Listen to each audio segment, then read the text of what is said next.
नीलम को अस्पताल में भर्ती हुए 3 दिन हो चुके थे। वह घर जाने के लिए परेशान थी। बार बार वह मम्मी पापा से एक ही सवाल पूछ रही थी, डॉक्टर अंकल मुझे कब डिस्चार्ज करेंगे? मेरी पढ़ाई का नुकसान हो रहा है।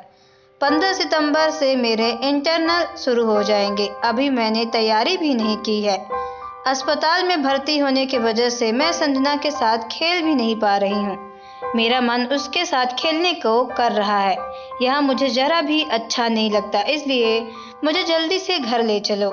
नीलम की इन बातों का कोई जवाब उसके मम्मी पापा के पास नहीं था। मम्मी पापा को चुप देखकर उसने पूछा, मम्मी संजना आ गई क्या? नहीं बेटा, अभी तो 7 बजने में 10 मिनट बाकी है। वह तो 7 बजे के बाद आती है। आप आराम से नाश्ता कर लीजिए। जी मम्मी, नीलम ने बड़े ही इम्तिमान से कहा। नीलम भोपाल में जीजीआईसी में 6वीं में पढ़ती थी। वह अपनी सहेली संजना के साथ स्कूल जाती थी। संजना उसके पड़ोस में ही रहती थी। दोनों में गहरी दोस्ती थी। कभी नीलम संजना के घर जाकर होमवर्क करती तो कभी संजना उसके घर आ जाती। होमवर्क के बाद दोनों साथ साथ खेलते। उस दिन जब हिंदी के टीचर कमल प्रसाद पढ़ा रहे थे, उनकी टीचर नीलम पर चली गई। वह चुपचाप सिर झुकाए बैठी थी। उन्हें लगा कि नीलम को कोई परेशानी है, तो उन्होंने पूछा, क्या बात है नीलम? कमल प्रसाद ने इस सवाल पर नीलम चौंकी। उसने धीरे से कहा, कुछ नहीं सर, थोड़ा पेट में दर्द है। नीलम बेटा, आपको पहले बताना चाहिए था। अभी आपके लिए ऑफिस से दवा मंगवाता हूँ। और कमल प्रसाद ने ऑफिस में दवा मंगाकर खिलाई तो नीलम को थोड़ा आराम मिल गया। दोपहर के 1 बजे छुट्टी हुई तो वह संजना के साथ घर आ गई। घर आकर उसने स्कूल बैग एक ओर फेंका और सोफे पर लेट गई। उसकी मम्मी रागिनी ने उसके सिर पर हाथ फेरते हुए कहा, बेटा कपड़े बदलकर हाथ मुंह धो ले, उसके बाद खाना खाकर आराम कर लेना। मुझे भूख नहीं है मम्मी, अभी कुछ भी खाने का मन नहीं हो रहा है। नीलम ने कहा, बेटा थोड़ा ही खा लो, आज मैंने आपकी पसंद का खाना बनाया है। कहा ना मम्मी, मुझे भूख नहीं है। प्लीज मम्मी जिद मत कीजिए, मेरे पेट में दर्द हो रहा है, इसलिए खाने का मन भी नहीं हो रहा है। बेटा जब आपके पेट में दर्द हो रहा है तो आपको स्कूल नहीं जाना चाहिए था। पापा आते ही होंगे, उनसे आपके लिए दवा मंगवाती हूँ। मम्मी स्कूल में कमल सर ने दवा दी थी। दवा खाने के बाद थोड़ा आराम मिल गया था, लेकिन अभी फिर से दर्द होने लगा है। मम्मी मेरे पेट में कई दिनों से इसी तरह रुक रुक कर दर्द हो रहा है। अभी हल्का दर्द होता है, कभी अचानक बहुत तेज दर्द होने लगता है। नीलम ने पेट दबा कर कहा। नीलम अपनी बात कह रही थी कि उसके पापा महेश उसके पास आकर खड़े हो गए। हेलो नीलम बेटा, मेरी बच्ची कैसी है? लो पापा का नाम लिया और वह आ गए। रागिनी नीलम के बाल सहलाते हुए कहा, हेलो पापा। नीलम ने धीमी आवाज में पापा का स्वागत किया। रागिनी नीलम को, क्या है जो इतनी सुस्त लग रही हो? परेशान होने का कोई बात नहीं है, इसके पेट में थोड़ा दर्द है। महेश ने नीलम को गोद में बिठाकर प्यार से उसकी नाक पकड़कर हिलाई तो कुछ कहने के बजाय नीलम ने मुस्कुरा दिया। रात को होमवर्क करने के बाद वह सिर्फ 1 गिलास दूध पीकर सो गई। अगले दिन सुबह नीलम स्कूल जाने के लिए नहीं उठी। रागिनी उसे जगाने गई तो वह उदास लेटी छत को एक टक ताक रही थी। नीलम के मासूम चेहरे पर आंखों से बहे आंसू सूख कर अपने वजूद की गवाही दे रहे थे। मम्मी कब उसके पास आकर बैठ गई, नीलम को पता ही नहीं चला था। रागिनी ने प्यार से उसके सिर पर हाथ फेरते हुए कहा। उसके मासूम चेहरे को ध्यान से देखा। उन्हें लगा कि नीलम कुछ ज्यादा ही परेशान है, तो उन्होंने पूछा, बेटा मम्मा बताओ ना, क्या बात है? आपने होमवर्क नहीं किया क्या, या फिर स्कूल के टीचर आपको डांटते हैं? मम्मी ऐसी कोई बात नहीं है, मैं अपना सारा काम कंप्लीट रखती हूँ, इसलिए मुझे कोई टीचर नहीं डांटते हैं। नीलम ने दबी आवाज में कहा। तो फिर क्या बात है बेटा? मम्मी कुछ दिनों से मेरे पेट में दर्द रहता, मेरा पेट भी पहले से बड़ा हो गया है। रागिनी ने नीलम की फ्रॉक को ऊपर की ओर खिसकाकर उसके पैर को गौर से देखा तो उन्हें लगा कि शायद नीलम के पेट में सूजन आ गई है। उन्होंने ये बात महेश को बताई तो उन्होंने पत्नी को तसल्ली देते हुए कहा, चलो आज इसे डॉक्टर को दिखा देते हैं, लापरवाही करना ठीक नहीं है। रागिनी तुम इसे नाश्ता कराओ, तब तक मैं नहा धोकर तैयार हो जाता हूँ। ठीक 11 बजे महेश रागिनी और नीलम को लेकर अस्पताल पहुँच गए। उन्होंने नंबर लिया और डॉक्टर राजीव चौधरी के चैम्बर के सामने पड़े सोफे पर बैठ गए। नंबर आने पर वह नीलम को लेकर अंदर गए, जबकि रागिनी बाहर ही बैठी रही। डॉक्टर राजीव चौधरी ने नीलम से कई सवाल किए। इसके बाद उन्होंने कहा, पहले आप बच्ची को सोनोग्राफी करा लीजिए, उसके बाद जो रिपोर्ट आएगी उसके अनुसार ही हम इलाज करेंगे। डॉक्टर की पर्ची और नीलम को साथ लेकर महेश अस्पताल के उस ओर बढ़ गया जिधर सोनोग्राफी होती है। सोनोग्राफी की रिपोर्ट 2 घंटे बाद मिल गई।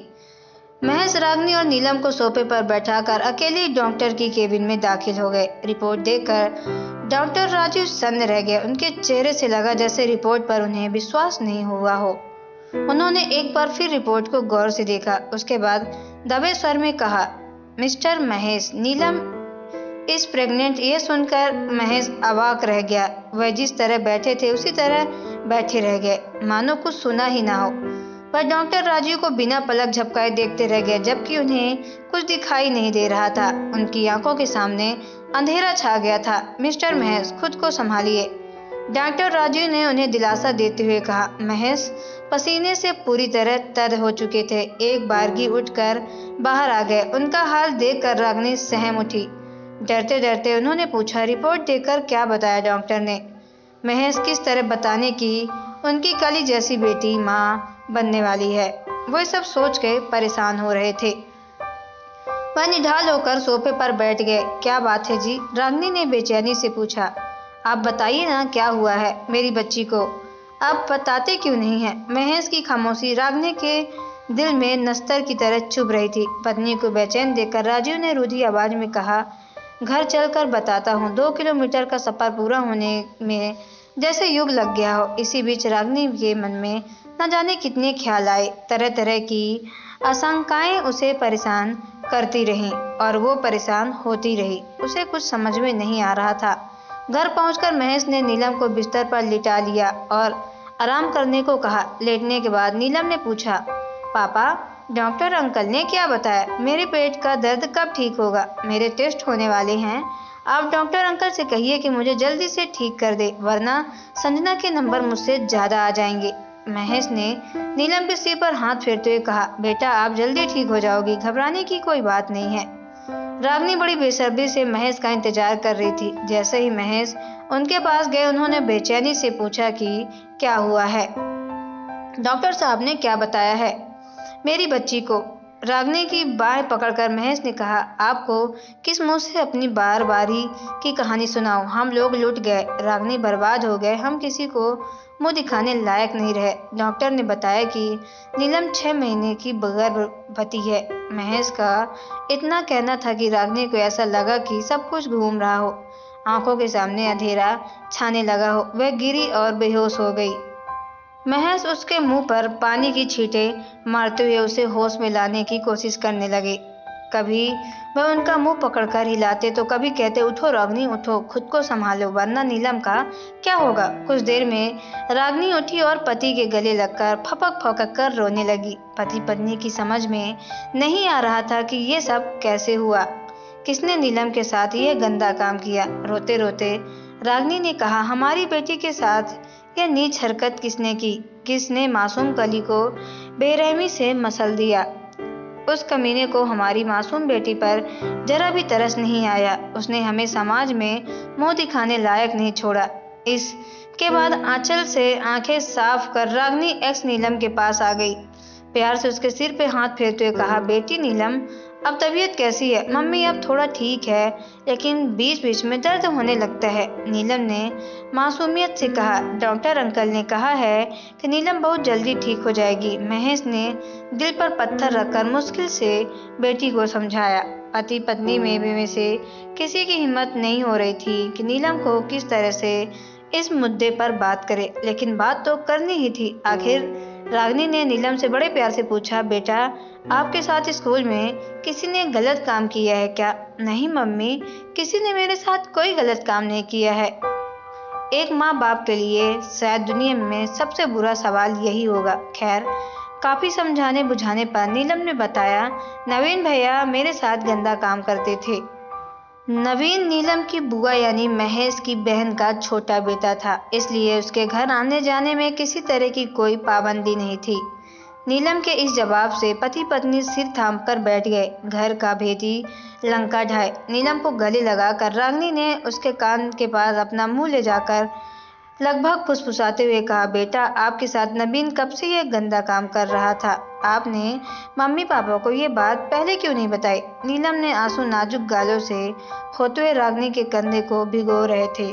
जब उसने सिसकते हुए कहा, मम्मी आपको मैं कैसे बताती, नवीन भैया मुझे मार देते हैं, वह मेरे साथ गलत काम करते थे। उसके बाद कहते थे कि किसी को कुछ बताया तो तेरा गला दबाकर जान ले लूंगा। नीलम अभी भी उस वैसी को भैया को कह रही थी। रागिनी ने पूछा, बेटा आपके साथ ये गंदा काम कब से हो रहा है? मम्मी जब आप घर का सामान लेने बाजार जाती थी, उसी बीच भैया आकर मेरे साथ जबरदस्ती करते थे, उसके बाद चॉकलेट देते थे। चलो डॉक्टर राजीव को एक बार और दिखाएं और नीलम का एबॉर्शन करवाना जरूरी है, उसके बाद आगे की कार्रवाई करेंगे, यह भी ठीक रहेगा। महेश ने मर्जी के विपरीत हामी भरी। इसके बाद अस्पताल जाकर डॉक्टर राजू ने नीलम को गर्भ गिराने के लिए कहा तो डॉक्टर राजू ने कहा, देखिए मिस्टर महेश, यह पुलिस केस है, इसलिए पहले आप FIR करवाएं, उसके बाद ही हम कुछ कर सकते हैं। डॉक्टर साहब ऐसा अत्याचार मुझ पर मत कीजिए, मैं वैसे ही बहुत परेशान हूँ। और नीलम 3 दिनों से अस्पताल में भर्ती थी। वह मम्मी पापा से बार बार पूछ रही थी कि अस्पताल से उसे कब छुट्टी मिलेगी। उसकी पढ़ाई का नुकसान हो रहा है। 15 तारीख से उसके इंटरनल शुरू होने वाले हैं, जबकि उसने अभी तैयारी भी नहीं की थी। उसे संजना के साथ खेलना है। महेश ने कोर्ट से नीलम के गर्भपात कराने की इजाज़त मांगी, लेकिन फिलहाल अभी उन्हें इसमें कामयाबी नहीं मिली। नवीन के खिलाफ थाने में विभिन्न धाराओं के अंतर्गत मुकदमा दर्ज करा दिया गया। उसकी धरपकड़ के लिए पुलिस जगह जगह छापे मार रही थी, लेकिन अभी वह पकड़ा नहीं जा चुका था। पुलिस ने उसकी गिरफ्तारी के लिए उसका फ़ोन नंबर ही नहीं, उसके दोस्तों, रिश्तेदारों और घर वालों के फ़ोन नंबर सर्विलांस कर रखे हैं। अब देखना यह है कि क्या कोर्ट महेश की फरियाद पर नीलम का गर्भपात कराने की इजाज़त देता है। इसके लिए कोर्ट पहले डॉक्टरों के पैनल से रिपोर्ट मांगेगा कि गर्भपात कराने से 12 साल की बच्ची का कोई नुकसान तो नहीं पहुंचेगा। इस रिपोर्ट के बाद कोर्ट फैसला देगा, लेकिन फैसला आने तक महेश और रागिनी के लिए एक एक पल गुजारना बरसों गुजारनों के बराबर है, जो इन्हें हर पल एक बर्बादी का एहसास दिखाता है। रागिनी ने महेश से बुलाना देते हुए कहा, मैं आपसे हमेशा कहती थी कि नवीन पर आंख मूंद के इतना भरोसा मत करो, लेकिन आपको उस पर बड़ा नाज था। आप हमेशा मेरी बातों को नज़रअंदाज करते थे। रागिनी अब बस भी करो, मैं वैसे ही बहुत परेशान हूँ। मुझे क्या पता था कि वो मेरे भरोसे का इतना बुरा सिला देगा। चलो मैं तुम्हारी बात मानता हूँ कि अगर नवीन को इतनी छूट ना देता तो आज हमें यह दिन देखना न पड़ता। इसके बाद एक लंबी सांस लेकर महेश ने आगे कहा, चलो मान लिया कि हमारी भी गलती कम नहीं है। नीलम को प्रेग्नेंट हुए आज पूरे 6 महीने हो गए हैं और तुम्हें इसकी जरा भी भनक नहीं लग सकी। रागिनी मैं तो पूरा दिन ऑफिस में रहता हूँ, लेकिन तुम भी तो नीलम का ध्यान नहीं रख पाई। उसके उस दरिंदे के भरोसे नीलम को अकेले छोड़कर क्यों बाजार चली जाती थी? तुम्हें नीलम से हर तरह की पूछताछ करनी चाहिए थी। तुम उसकी माँ होने के साथ उसकी सखी सहेली भी हो। तो दोस्तों, आपको ये स्टोरी कैसी लगी कमेंट बॉक्स पे ज़रूर बताएं। अगर आप हमारे चैनल पर नए तो चैनल को सब्सक्राइब करके बेल आइकन को प्रेस कर लें, ताकि आने वाली सभी वीडियो का नोटिफिकेशन आपके मोबाइल पर सबसे पहले पहुंचे, क्योंकि मैं ऐसे ही वीडियो आप लोगों तक लाती रहती हूं। तो चलिए मिलते हैं नेक्स्ट वीडियो पे।